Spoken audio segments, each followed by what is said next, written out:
გამარჯობათ. ეთერში საინფორმაციო პროგრამა ანარეკლი.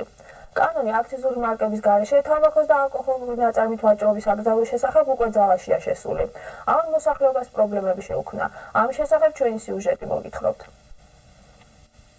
კანონი აქციზური მარკების გარეშე სიგარეტის და ალკოჰოლიანი სასმელების გაყიდვის აკრძალვის შესახებ რესპუბლიკაში პრაქტიკულად 1 აპრილიდან განხორციელდა.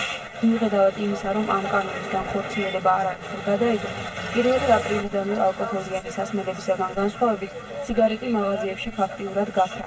გამყიდველების ნაწილმა კი ის გაყიდვიდან საერთოდ ამოიღო. რომლიდან ამოვიდა სიგარეტი? ამოვიდა სიგარეტი ერთი თვიდან ნაშთავთ. გავნაშთეთ, რაც დაგვსა წავიდეთ სახში, იძულებული ვართ ჩვენ გავასწავლოთ ჩვენ მოცილება. გამყიდველების ნაწილი კი გაურკვეველ მდგომარეობაში აღმოჩნდა. აქციზური მარკი ან მხოლოდ რამდენიმე სახის სიგარეტი შემოვიდა და მათაც ფასები საკმაოდ მომატებულია. გვაქვს მხოლოდ აქციზური მარკებით შემოვიდა პრეზიდენტი. ფასი მომატებულია, რა თქმა უნდა და ასტრები გვაქვს. ბათუმის ჩვეულებრივი პოსეიდონი, ამერიკისა და საქართველოს ერთობლივი ფირმა და თემქის ასტრა გვაქვს. დანარჩენი სიგარეტები უკვე აღარ გვაქვს. სიგარეტის დეფიციტმა გამოიწვია ისიც, რომ გამყიდველების უმრავლესობა უაქციზო სიგარეტებს მალულად და მასაც საკმაოდ მომატებულ ფასებში ყიდით. საგადასახადო ინსპექციას უშუალოდ ევალება, რომ აქციზური მარკების გარეშე სიგარეტი არ გაიყიდოს. ჯარიმები კი საკმაოდ მაღალია. საგადასახადო ინსპექციის ხელმძღვანელობა სიგარეტის გაქრობაში და მასზე ფასების მომატებაში დამნაშავედ გამყიდველებს მიიჩნევს. შემომგანელი სიგარეტის იმპორტიორები და ადგილობრივი მწარმოებლები ძალიან მოუზადებლად შეხვდნენ ამ აქციას. არავითარ შემთხვევაში ამან გაძვირება არ უნდა გამოიწვიოს იმ გაგებით, რომ აქციზის ღირებულება სიგარეტის ექსპორტისას ჩადებული იყო საბაჟო გადასახადში. შემოტანის დროს იხდებოდა ეს აქციზის ღირებულება. უბრალოდ შეიცვალა ფორმა. დაიმარკა და მარკას მიეცა თვითონ ღირებულება.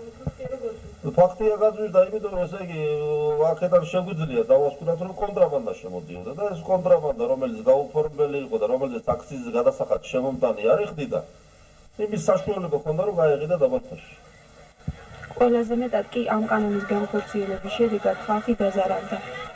ეგ არის ყველაზე სულელური ნაბიჯი, მე თუ მკითხავთ რა, ყველაზე სულელური რა ვარიანტი იცით?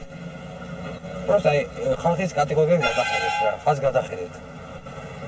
რაღაც საიდან რაღაც ორკაპი შოური ის სამხელა გაძვირება ფასების. ვაზრობა.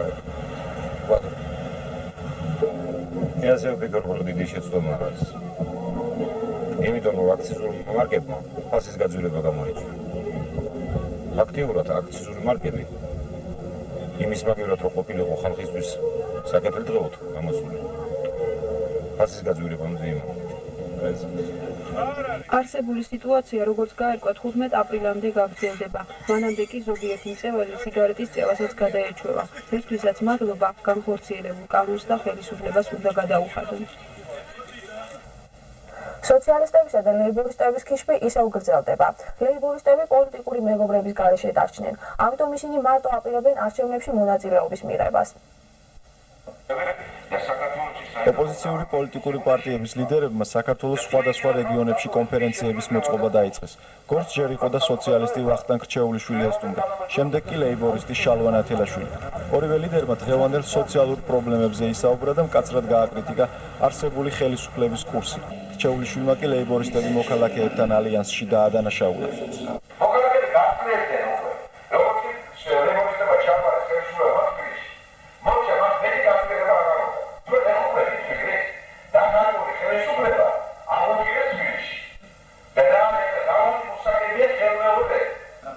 ნათელაშვილი კი საწინააღმდეგო სამტკიცებს და ცდილობს, რომ სოციალისტები მისი პარტიის ლანძღვით ცდილობენ ქულების მოპოვებას. თვითონ კი იმედი აქვს, რომ მოქალაქეთა კავშირის პოლიტიკური მესაფლავე იქნება. ვახტანგ რჩეულიშვილი ნათელაშვილს მათყუ არა პოლიტიკოს უწოდებს და აცხადებს, რომ მას ასლან აბაშიძეც აღარ ენდობა. ასლან აბაშიძე თვითონ იტყოდა ამას, თუ ასე ფიქრობს. დახმარება მას არ შეიძლება აზრებს გამოთქმაში. შალვა ნათელაშვილი პოლიტიკური მეგობრების გარეშე დარჩა. იგი მარტო აპირებს არჩევნებში ბრძოლას, მაგრამ მისი პარტია გორში რამდენიმე კაცმა უკვე მიატოვა. და წამსვლელები უნდა წავიდნენ, იმიტომ რომ ბევრს ეგონა, რომ ლეიბორისტული პარტია პოზიციების გაძლიერებასთან ერთად დაიწყებდა თავისი მშიერი წევრების დაპურვებას პირველ რიგში, რაც გააკეთა მოქალაქეთა კავშირმა. ეს ფსიქოლოგია აყვა ხალხს ესეთი.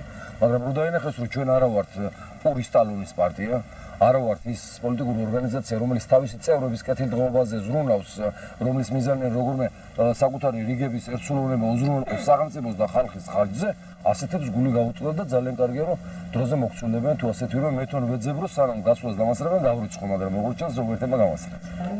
სოციალისტურ და ლეიბორისტულ პარტიებს ერთნაირი მიზნები და იდეები აქვთ, მაგრამ პარტიების ლიდერები ერთმანეთს ეკიშებიან. გარდა ამისა, არც ერთ ქვეყანაში ლეიბორისტული და სოციალისტური პარტიები ერთად არ არსებობენ.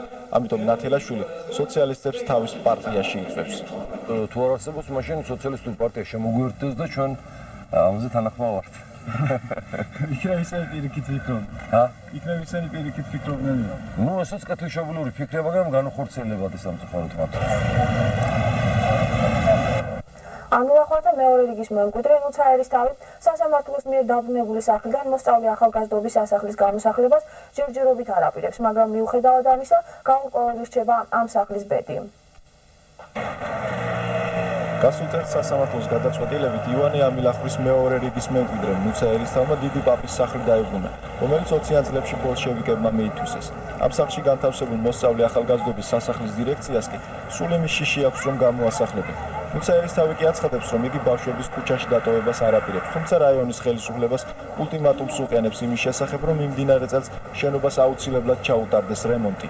და სამარცხვინოა, რომ საცეკვაო დარბაზში იატაკი იყოს აყრილი, რაღაც შეკოწიწებული ლინოლეუმის ნაწილებით და ფიცრების.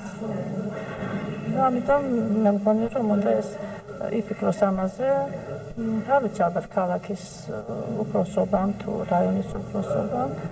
აი, სამწუხაროდ ჩვენ არ გვაქვს სახსრები, რომ ჩვენ თვითონ გავაკეთოთ ეს. ახლა ამიტომ მე მგონი, რომ ბავშვები რომ დააჩნენ აქ და ნუ ისე სრულფასოვნად მუშაობდნენ და მიიღონ ესეთი განათლება, მე მგონი, რომ გარემოც შესაძლოა ჩვენთან იყოს. საქართველოს თავადაზნაურთა სათვისტომოს შიდა ქართლის ორგანიზაციის წინამძღოლმა მუგზარ მაჭავარიანმა აღნიშნა, რომ თუ შენობა ეტაპობრივად მაინც არ შეკეთდა, მეპატრონე იძულებული გახდება შენობა ისეთ კაცს მისცეს, ვინც მას დანგრევისაგან გადაარჩენს.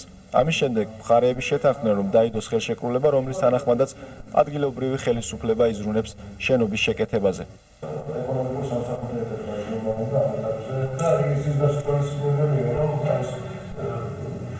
ხელშეკრულება, რომელიც არის საუბარი ის უნდა იხმაროს ბიუჯეტის ხელისუფლება, ეს ხელშეკრულება უნდა იყოს.